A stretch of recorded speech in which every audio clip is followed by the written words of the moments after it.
Welcome to B&B Movie Reviews. We got a hit on Netflix, and there's a new Shyamalan debut hitting theaters.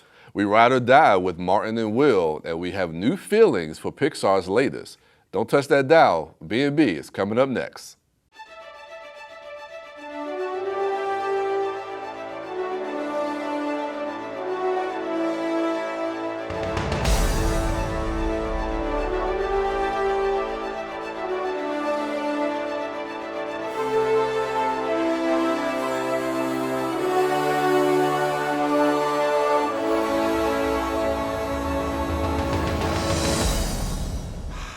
You can't blame someone for taking the law in their own hands.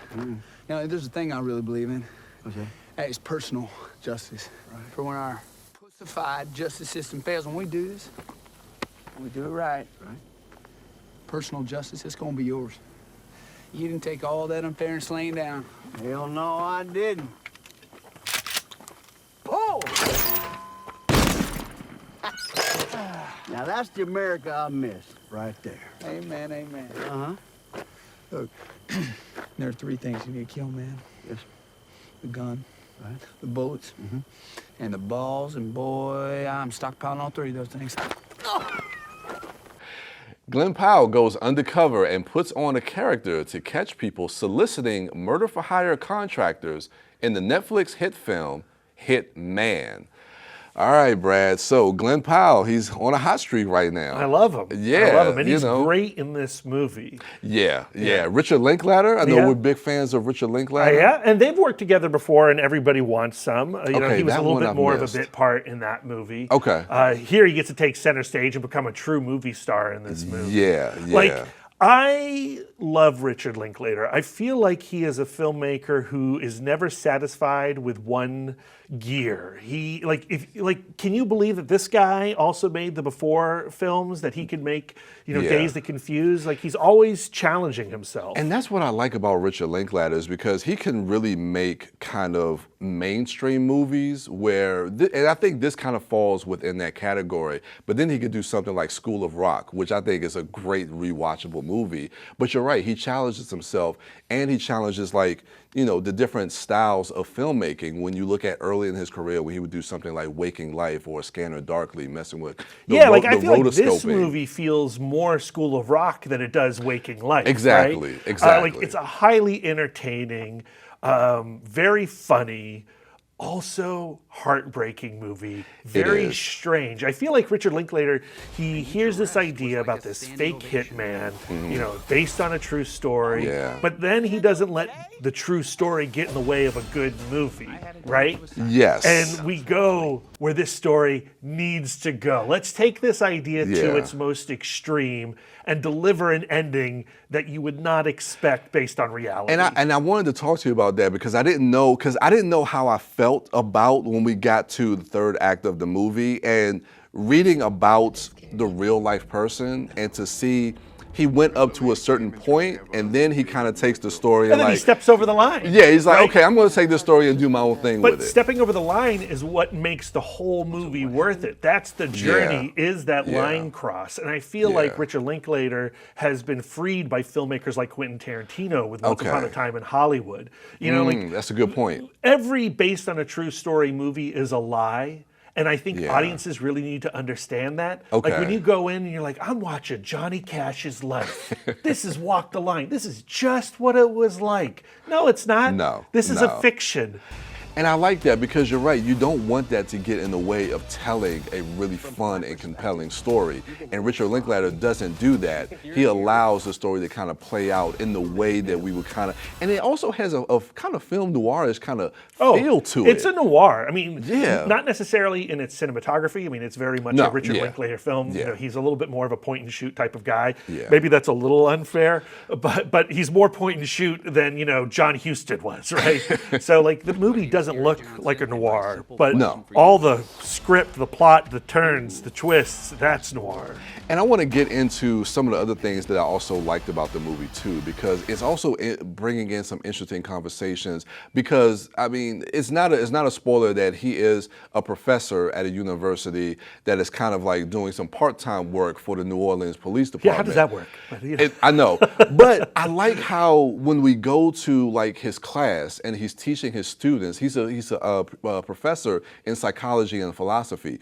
And I like how he's bringing in some of the psychological and the philosophical aspects and how that kind of parallels what he's doing and when he's moonlighting as a hitman. Hitman is all about identity. Who Yes. are we? Who do we want to be? Yes. You know, and in pretending to be something, do we become that something? Yeah. Right? Yeah. That's exciting. It also allows Glen Powell to go full Chevy Chase and Fletch, right? Yep. And put on all these various disguises that are absurd, but so fun. He pulls it off. He does. You know? He really does. And it does feel a little absurd, and maybe it kind of steps out of the realm of maybe reality But a little where bit. it's interesting. Exactly. I agree. That's where the film thrives. Yeah. Is in that unreality. Yeah, and then of course we have the romance of it because this is a romantic comedy. But a romantic noir comedy. Noir comedy. You know, you're right. Adria Arjona, I think I'm saying her name right. Her chemistry with Glen Powell, I think, really works and carries the movie, especially in that second half. But don't you get the impression that Glen Powell could have that chemistry with a stump? You know, yeah. That dude, the way he looks at me, I feel like I have chemistry with him. But hey, having Adria Arjona there, She's great. I'm not trying to like downplay her skill and quality. I'm just saying the sun in this film is Glen Powell. He shines bright. Yeah. It's a fascinating and a really, really fun and great watch. What's your rating for this one? Oh, I had such a great time with it. We're the B&B show, so if we love a movie, we give it a B+. If we don't like a movie, we give it a B-. Yeah. You got to watch it. It's on Netflix. It's worth subscribing to Netflix. I don't want to be a shill for Netflix, but this is the movie you do it for. Yes. Hitman, B+, big time. It's a B+ for me. I had a lot of fun watching this one. So yeah. So those are our thoughts for Hitman. It's on Netflix, so check it out now. When we return, M. Night Shyamalan, his daughter has a new film out. It's her directorial debut. We'll review that. Stay right there. Every minute counts in a poison emergency. That's why Poison Help is standing by 24 hours a day, 7 days a week in over 100 languages. Save Poison Help as a contact in your phone today. Call your local Poison Center at 1-800-222-1222. I don't understand. Is someone coming here? We call them the Watchers. They're coming. Mina, I know you must be feeling very afraid, but I want you to know that you'll be all right. You will survive this night. The Watchers cannot come in. They just want to look at you. They're out there. Yes, they are. It's a window on the other side. Mina, take a step forward. Go ahead. It's all right. What is that? What are they doing? Applause. A welcome to the show. When Mina gets lost in the woods of Ireland, she gets rescued by 3 other lost travelers who explain the dangers that lurk in the shadows at night in the directorial debut from Ishana Shyamalan. Ishana Shyamalan, all right. Daughter of M. Night Shyamalan. Yeah. Debut feature. Yeah. Spooky things are happening in the shadows. Of the woods of Ireland. Did you find it scary, Bryan? No. Okay. Okay, this is how it's going to be. All right. Yeah, well, okay, let me start with the positives, if I shall. Please do. What directorial debut? I mean, that's impressive. She made a debut. That's a positive. But Movies you know are what? great. But honestly, like when we get to that first act, when Dakota Fanning's character Mina goes into the woods and gets lost, brings her bird, brings her parrot that she's escorting they keep to. saying, "Try not to die." Try not to die, which they really made that happen. Yeah, but no, I do kind of like how Ishana Shyamalan really kind of brings in an aesthetic of atmosphere and dread when you're in the woods. It looks like a movie in the woods. I can tell you're probably not the biggest fan. Look, I'm not the biggest fan of this movie either. I'm just trying. Do it. I love this. But I think she does do some interesting things with the camera to really kind of bring in that atmosphere. And I think probably with a better script, Ishana Shyamalan could really do something great as a filmmaker. I mean, I think she does. You could really see the talent that she has behind the camera. The script fails this movie at every step of the way. I mean, it's starting from the beginning of the film. Everything with each character, all the character motivations, the twist that they have at the end. It's extremely familiar, right? You've seen this movie before. There's something in the shadows. Yeah. I think I see a shape. Is that a hand? Is that a claw? You know, like you've seen it already. That being said, it does look good. The performances are strong, right? It is strange. It is odd. There is a compelling aspect to this mystery. People are in the woods. They can't leave the woods, but they have to go to this place called the Coop that has a mirror, and they have to perform to the mirror because there's something on the other side that's watching them. They're the watchers. And when they show up, they get a round of applause from an unseen presence. Like, what the heck is going on? That's weird. Yeah. Okay, what is it gonna be? And you do get an answer.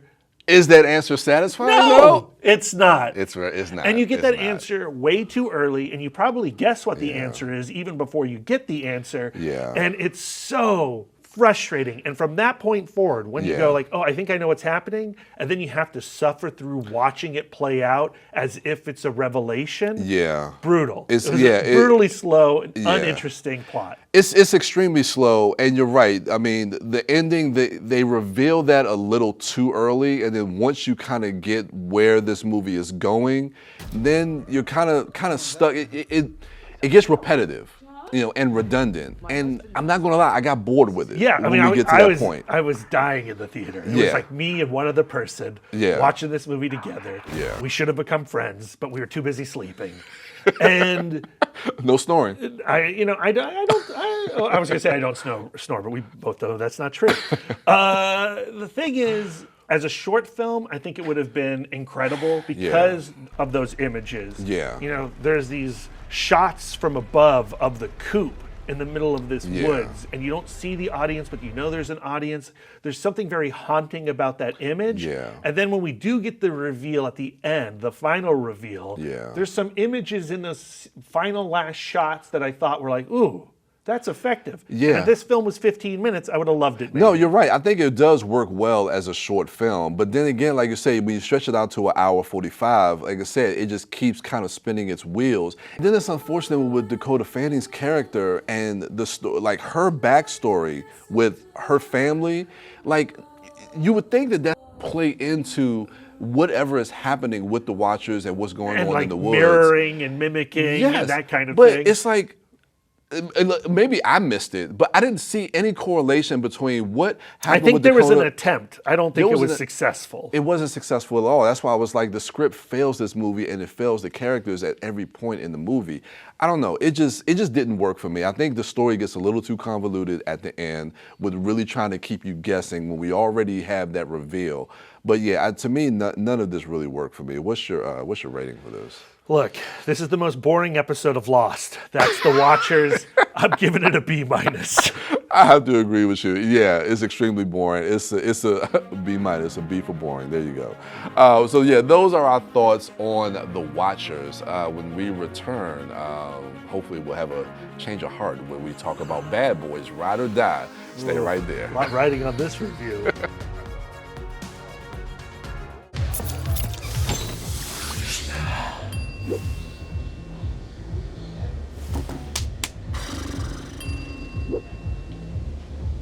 If you need to do something to feel okay to drive, you're not okay to drive. Don't drive buzzed.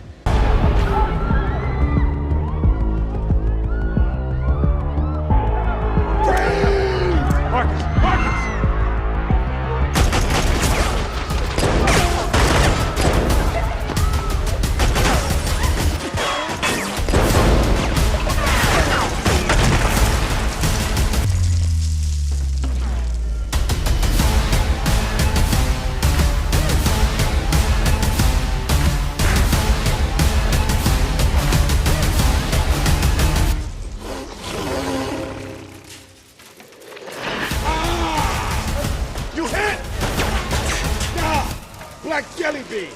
Nobody likes that. Mike Lowrey and Marcus Burnett are back for their 4th installment in the Bad Boys franchise with the highly entertaining Bad Boys Ride or Die. All right, Brad. So we are back. You know how much I love this franchise now. I do. It scares me a little. And as long as I was waiting for that 3rd movie, 16 years for the 3rd movie, not as quite as long for the 4th movie. Before you even say any more, okay, what was your reaction to the 3rd film? Because there was such a huge wait between 2 and 3, and Bad Boys 1 and 2. For as long as I've known you, those are like heart films. They're what? They're in your top 5 favorite movies of all time, right? You could argue that. Honest. You can argue honest that with our audience.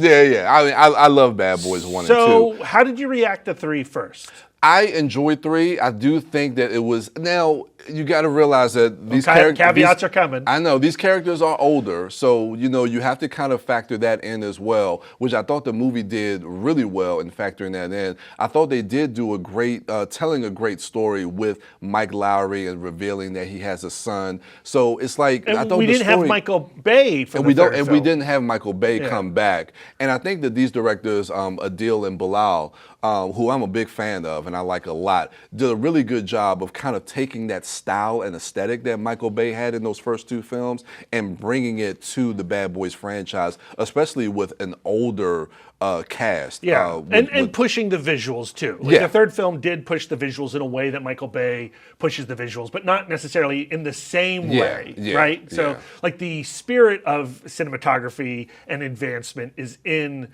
part 3, and definitely in part 4. Yeah, visually you see these guys really take a step forward as directors visually with the camera. So you liked 3. Did you love 3? No, I wouldn't say I loved it, but I liked it a lot. I mean, I think, and going to Ride or Die, I don't want to say one of the issues I had with For Life, but Bad Boys for Life, it's dealing with, and not saying that I don't like to deal with some heavy stuff, but it feels almost like a downer of a movie, a bit depressing when you're dealing with Mike Lowrey getting shot and all these different things that he has to recover from. All right. So now we're in Ride or Die, and it opens with Martin Lawrence having a heart attack. I know, but it also feels like the tone of it, they're having a lot more fun with it. Like this movie, and this is not a criticism of it, it's more of an observation. This movie at times is really silly, and Martin it really falls in the hands of Martin, and Martin is in rare form in this movie. He's so good. And he is really, really good in this movie. But I like the silliness of it. But what I like, and this was present in, I would say, all 3 of the Bad Boys films. I liked 3, didn't love it.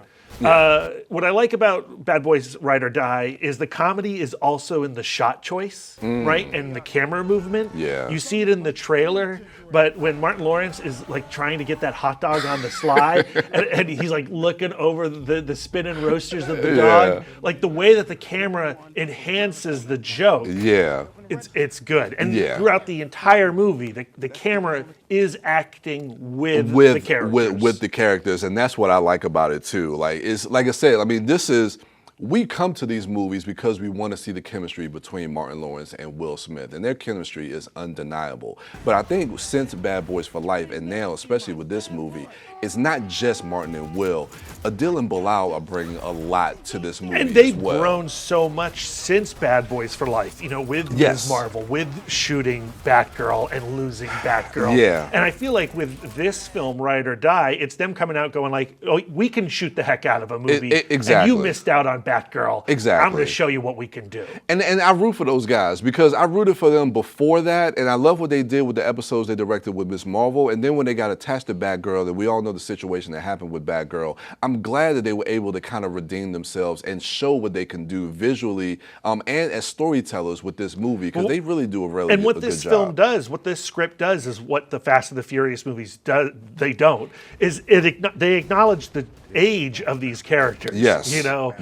Mike Lowrey, you're over 50 years old. Yes. You say like you had a lot of growing up to do. Yeah. You had plenty of time to do it. Thank God you're finally there. Yeah. And usually I'm really not a fan of giving characters panic attacks in movies. Yeah. I actually think the combination of Martin Lawrence being rejuvenated after this near-death experience with his heart attack, and then Mike Lowrey, Will Smith, getting the panic attacks, and he's now married. He has stakes in a way that he's never had stakes before.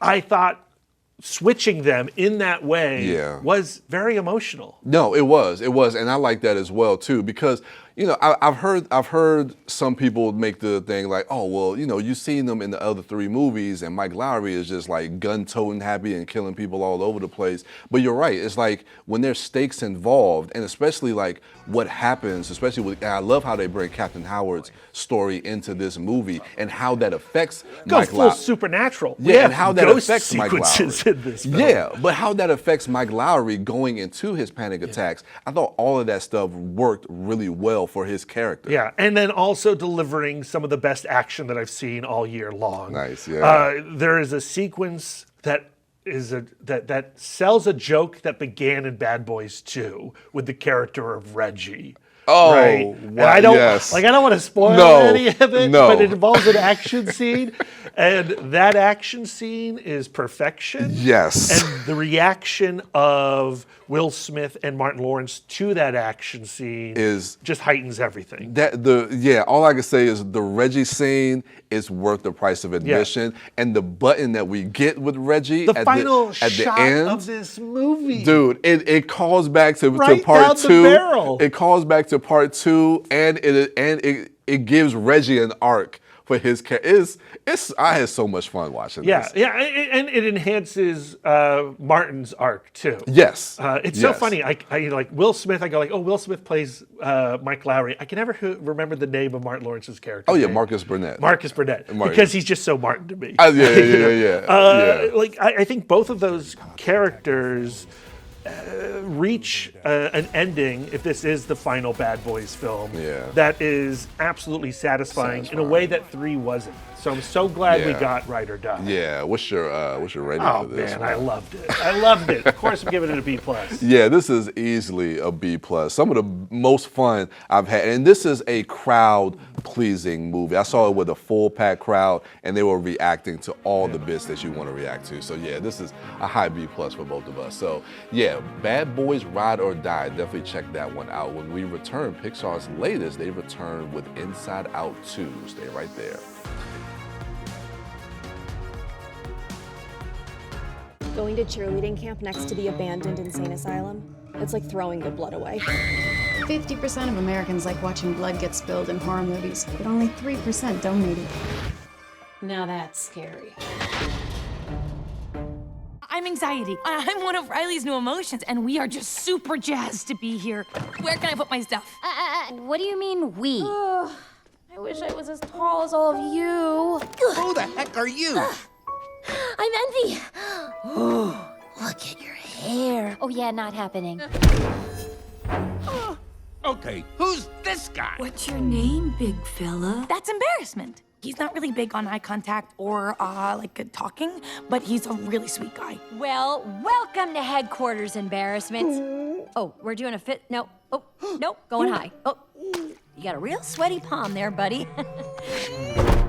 Joy, sadness, anger, fear, and disgust get a proper introduction to Riley's new emotions moving in the sequel to one of Pixar's most highly rated and beloved films, Inside Out 2. Bryan. Yes. Sequels. We've got sequels on this show. Yeah.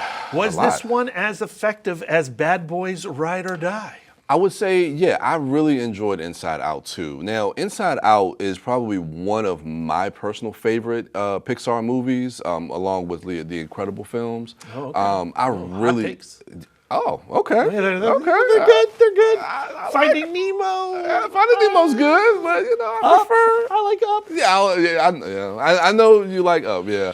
No, Pixar makes great movies. I mean, that's really, small margins. Okay.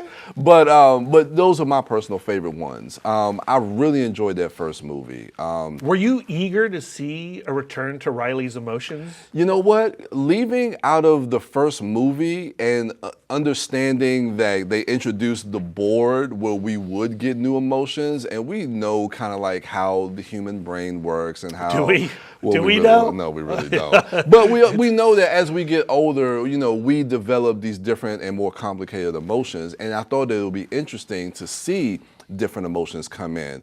And I do like the fact that we're bringing in some of these new emotions, which we have anxiety, we have envy, embarrassment, and ennui, and a little nostalgia, and a little bit of nostalgia. She's got to stay in the basement. She's got to stay in there for a couple more years. Like, no, you don't come out of there yet. So I like that, especially like when you get into these formative years of like puberty, when people the worst years of your life. Exactly. Yeah. So I like that. I didn't know how I was going to feel about the story as far as like, you know, her going like, you know, to this hockey camp. I liked the family aspect of the first movie, but I think it is a natural progression to where we pick up with Riley at the age of 13. I think that the way they handle anxiety in this film is rather incredible. Okay. I thought when I saw the trailer, I was like, oh, okay, we're going to introduce anxiety. That's an interesting aspect to focus in on. Yeah. But the way, especially towards the end of this film, that it visualizes an anxiety attack, a panic attack, I was crying. Dude. Just by the visual image Yeah. of what a pure panic attack looks like as represented by the character of anxiety. Dude, that, and I mean, the movie just came out this past weekend, so I don't want to give any spoilers away, but we all know that Pixar pulls at your heartstrings, and we expect that going into these movies, especially with a movie like Inside Out. I mean, we could talk about Bing Bong all day long from the first movie. Let's not. I can't do it. Let's not talk about Bing Bong now, but I'm also watching this movie waiting for that kind of Bing Bong moment.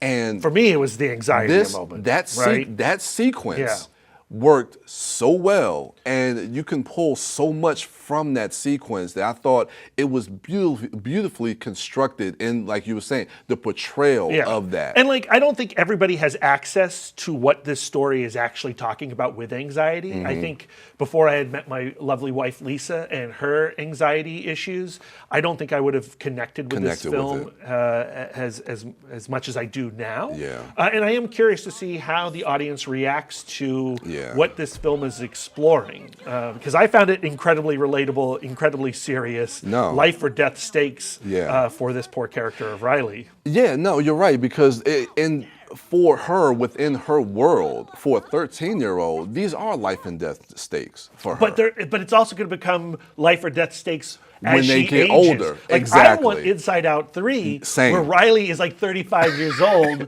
Dealing with, and looking down the barrel of death. And you have all these different emotions. Yeah. And that's another thing too. I like how we get to a point in this movie, just like in the first movie, where Joy had to realize sadness was an important emotion that Riley had to feel. These aren't enemies. No, they're not. They're not enemies, you know, and they have to learn how to work together, because anxiety isn't going anywhere. Yeah. It's going to be a part of your life. Yeah. But how does anxiety work with joy and sadness and boredom and all those different things? You can't keep locking them to the back of your mind. You can't put them in the back of your mind. No, I loved all of that stuff. And the sarcasm, once it opens up, you can't close that thing. Dude, and that's what I love I love the world of Inside Out and how they take the mind and really, like, I don't know, just construct this whole world, like you say, like with the sarcasm, with the idea of putting things in the vault. That's a whole nother sequence. Like honestly, I would say that for maybe 2/3 of this movie, I thought that the film was a little bit more of the same. Yeah. But then I saw what the filmmakers were doing with the story of anxiety, and it made me reevaluate those first 2/3. So the reveal turned me around on the film.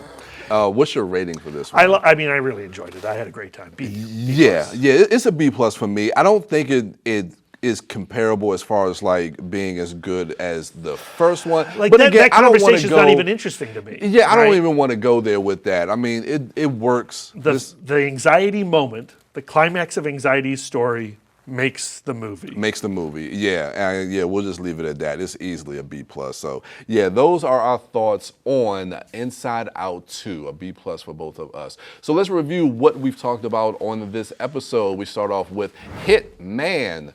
Hitman. We give that Hitman. We give that a B+ for both of us. Then we go to The Watchers. That is a B- for both of us.